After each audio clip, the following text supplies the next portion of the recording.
देखिए क्लास 10 की एक्सरसाइज 8.1 का क्वेश्चन नंबर 8 है। क्वेश्चन में हमसे बोला गया है if 3 cot a is equal to 4 check whether 1 minus tan square A upon 1 plus tan square A is equal to cos square A minus sine square A or not. Question में हमसे बोला गया है कि अगर 3 cot a is equal to 4 हो, 3 cot a is equal to 4 हो, तो तब हमें ये चेक करना है कि ये इसके इक्वल होगा या नहीं होगा। ठीक है, अब देखिए हमें जिसको चेक करना है कि वो इक्वल होंगे या नहीं होंगे, तो उसमें क्या क्या आ रहा है, टेन आ रहा है, कोस आ रहा है, साइन आ रहा है। तो हम जब तक हमें टेन ए की, कोस ए की और साइन ए की इन सब की वैल्यू नहीं मालूम होगी, हम ये चेक नहीं कर सकते हैं कि ये दोनों इक्वल होंगे या नहीं। ठीक है, जब हमारे पास टेन और कोस और साइन की वैल्यू आ जाएगी तो हम इनको अलग अलग लेकर के इनमें वैल्यू रखेंगे, और अगर वो दोनों वैल्यूज़ इक्वल आ जाती हैं तो ये दोनों के दोनों इक्वल हो जाएंगे, अदरवाइज़ नहीं। ठीक है, अब सबसे पहला काम क्या करेंगे, इन टेन ए की, कोस की और साइन ए की वैल्यू निकालने के लिए जो चीज़ हमें गिवन है हम उसका यूज़ करेंगे, उसको देखेंगे, उसी के बेस पे हम ये टेन ए से कोस ए और साइन ए पहले निकालेंगे, फिर उसके बाद इसको चेक करेंगे। ठीक है, तो क्या करते हैं, सबसे पहले जो कोट ए हमें दे रखा है उसकी वैल्यू निकालेंगे। तो इसके साथ 3 है तो ये कहाँ आ जाएगा, इसके अपॉन में। अब क्या करेंगे, देखिए जब भी किसी एक ट्रिग्नोमेट्रिक रेशो की वैल्यू हमें गिवन हो, बाकी ट्रिग्नोमेट्रिक रेशो की वैल्यू हमें निकालनी हो, तो सबसे पहला काम हम ये करते हैं, वहाँ पर एक ट्रायंगल बना लेते हैं। यहाँ पर मैंने एक ट्रायंगल बना लिया है। ठीक है, ट्रायंगल बनाने के बाद जो भी एंगल यहाँ पर आया है उस एंगल को मैं यहाँ पे ले लूँगा ए, और यहाँ पर बी, और यहाँ पर हम सी ले लेते हैं। ठीक है, जो भी एंगल यहाँ पर आए या तो उसको यहाँ पर लेंगे या यहाँ पर, यानी कि ये दोनों एक्यूट एंगल होते हैं, राइट एंगल होता है, एक्यूट एंगल पर ही उस एंगल को लेते हैं। अब जो कोट का जो फॉर्मूला होता है उसको लिख लेंगे। कोट का फॉर्मूला होता है base upon perpendicular. Base upon perpendicular लिखने के बाद अब आप यहाँ पर एक काम ये करेंगे कि अब ये देखेंगे कि जो ए एंगल है वो यहाँ पर है, तो जब ए एंगल यहाँ पर है, ये एंगल ए है, तो एंगल ए के लिए बेस जो होगा वो ए बी होगा, और जो एंगल ए के सामने वाली लाइन होगी वो परपेंडिकुलर होगा। जिस एंगल की बात करते हैं वो जिस लाइन पर बना होता है उसके लिए वो बेस हो जाता है, और उस एंगल के सामने वाली लाइन परपेंडिकुलर हो जाती है। ठीक है, तो यहाँ पर अगर हम देखते हैं ए एंगल के लिए बात चल रही है, तो बस ये ध्यान रखना है बेस ये रहेगा, परपेंडिकुलर ये, तो बेस है ऊपर, यहाँ पर क्या है 4, तो बेस के लिए 4 यूज़ हुआ है, तो यहाँ पर बेस क्या है इसके लिए ए बी, तो यहाँ पर 4 रखेंगे और 4 के साथ हम यहाँ पर के लगाएंगे। के क्यों लगा रहे हैं, देखिए अगर कभी भी ऐसा होता है ना कि कोई यहाँ पर रेशो गिवन हो, रेशो को हम वैल्यू की फॉर्म में डालें यहाँ पर, तो हमें रेशो को वैल्यू में बदलने के लिए एक कांस्टेंट लगाना पड़ता है, तो हमने यहाँ पर कांस्टेंट वो के लगा लिया है। ठीक है, तो 4 के आ गया। अब परपेंडिकुलर अगर हम देखते हैं एंगल ए के लिए तो बी सी हो जाएगा, परपेंडिकुलर के लिए यहाँ पर क्या यूज़ हुआ है 3, तो यहाँ पर 3 के साथ के आ जाएगा। अब हम यहाँ पर क्या करेंगे, देखिए हम सबसे पहले किसी भी चीज़ की वैल्यू निकालने से पहले जो राइट एंगल ट्रायंगल दिया हुआ है उसकी जो तीनों की तीनों साइड है सबसे पहले वो हमारे पास होनी चाहिए। तो हमारे पास 2 साइड है, तीसरी नहीं है, पहले इसको निकालेंगे। तो in triangle A B C में हम काम करेंगे, और यहाँ पर लिखेंगे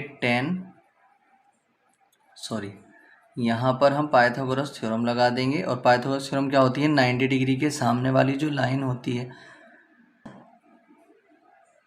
ए सी, 90 डिग्री के सामने वाली लाइन ये है ए सी, तो A C square is equal to A B square और प्लस में जो बी सी है उसका स्क्वायर, बी सी स्क्वायर।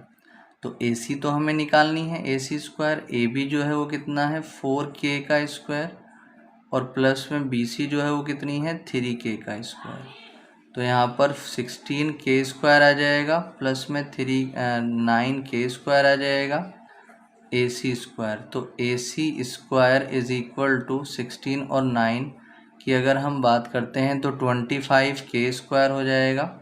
तो ए सी की अगर हम बात करेंगे तो इसके ऊपर से स्क्वायर हटाकर सामने वाले पे रूट लगा देंगे। ठीक है, तो अब जब यहाँ से हम क्या निकालेंगे, ए सी निकालेंगे, तो ए सी जो आ जाएगा जिसकी वैल्यू निकालते हैं, अगर उसके ऊपर से यानी कि ए सी की वैल्यू निकालनी है और इसके सामने रूट के अंदर कुछ नंबर हैं, तो अब हम यहाँ पर स्क्वायर रूट निकालेंगे। 5 का स्क्वायर रूट कितना, 25 का स्क्वायर रूट 5 हो जाएगा, के स्क्वायर का के आ जाएगा। ठीक है, तो ए सी हमारे पास आ चुकी है 5k।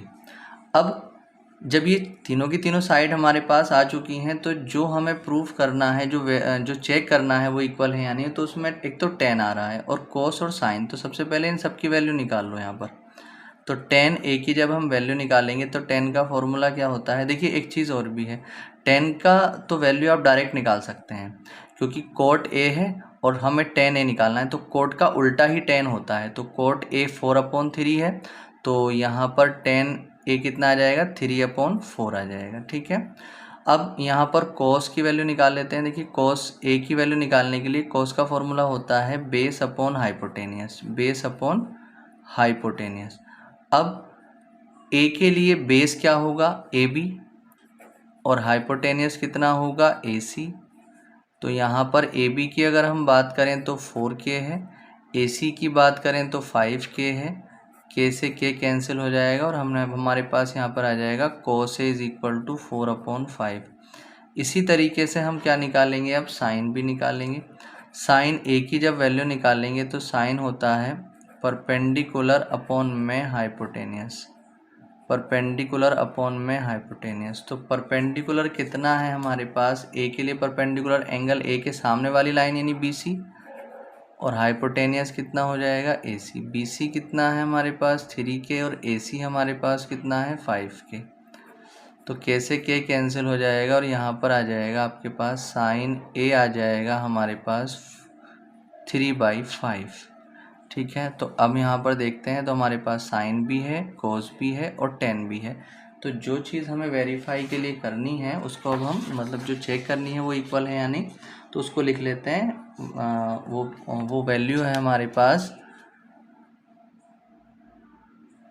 1 minus tan square A और upon 1 plus tan square A is equal to cos square A और माइनस साइन स्क्वायर A। सबसे पहले हम यहाँ पर LHS ले लेंगे। जब LHS हम यहाँ पर लेंगे तो LHS है 1 माइनस tan स्क्वायर A और अपॉन में 1 प्लस tan स्क्वायर A। तो अब यहाँ पर हम वैल्यू रखेंगे। देखिए तो 1 को तो आप ऐसे ही रख लीजिए, माइनस tan कितना है हमारे पास, tan की जो वैल्यू हमारे पास आई थी वो कितनी आई थी 3/4। तो 3/4 के ऊपर पावर 2 आ जाएगा अपॉन यहाँ पर 1 ऐसी रखें आप, प्लस यहाँ पर 3/4 के ऊपर पावर 2 आ जाएगा। अब क्या करेंगे, अब 1 को ऐसी रखेंगे, माइनस 3 का स्क्वायर 9, 4 का स्क्वायर 16 अपॉन 1 ऐसी आ जाएगा, प्लस 3 का स्क्वायर 9, 4 का स्क्वायर 16। अब यहाँ पर हम एलसीएम ले लेंगे तो एलसीएम कितना आ जाएगा 16, जिसके अपॉन में कुछ नहीं उसकी डायरेक्ट एलसीएम से मल्टीप्लाई, तो 16 की 1 से मल्टीप्लाई 16 माइनस 9 अपॉन यहाँ पर फिर से एलसीएम 16, तो जिसके अपॉन में कुछ नहीं उसकी डायरेक्ट एलसीएम से मल्टीप्लाई 16 प्लस 9, 16 से 16 ख़त्म, 16 माइनस 9 आ जाएगा 7, 16 प्लस 9 आ जाएगा 25। ठीक है, अब अगर हम यहाँ पर देखते हैं तो LHS हमारे पास 7/25 आ गई है। अब हम यहाँ पर RHS लेंगे। जब हम यहाँ पर RHS लेंगे तो RHS हमारे पास है cos स्क्वायर A और माइनस साइन स्क्वायर A। तो cos की अगर हम बात करते हैं तो जो cos था, cos की वैल्यू थी 4/5, तो यहाँ पर हम 4/5 रख लेंगे, ऊपर पावर 2 था तो पावर 2 लगा देंगे, साइन की जगह 3/5 आ जाएगा, इसकी वैल्यू 3/5 थी तो 3/5 के ऊपर पावर 2 आ जाएगा। ठीक है, अब यहाँ पर 4 का स्क्वायर कितना हो जाता है 16, 5 का स्क्वायर 25 माइनस 3 का स्क्वायर 9, 5 का स्क्वायर 25। अब आप यहाँ पर जब एलसीएम लेंगे तो जब दोनों के अपॉन में सेम होता है तो एलसीएम भी वही आ जाता है, जिसके अपॉन में वही जो एलसीएम, तो ऊपर वाले को एज इट इज लिख लेंगे, माइनस 9 आ जाएगा। ठीक है, अब 16 में से 9 अगर माइनस करते हैं हम तो हमारे पास 7/25 ही बचता है। अब देख लीजिए जो आंसर उसका आया था सॉल्व करके, इसको सॉल्व करके जो आंसर आया था वही आंसर इसको भी सॉल्व करके आया, तो इसलिए LHS जो है वो इक्वल है किसके, RHS के। और ये क्या हो चुका है, हमने चेक कर लिया कि ये दोनों के दोनों इक्वल हैं। ठीक है, यही इसका आंसर हो जाएगा।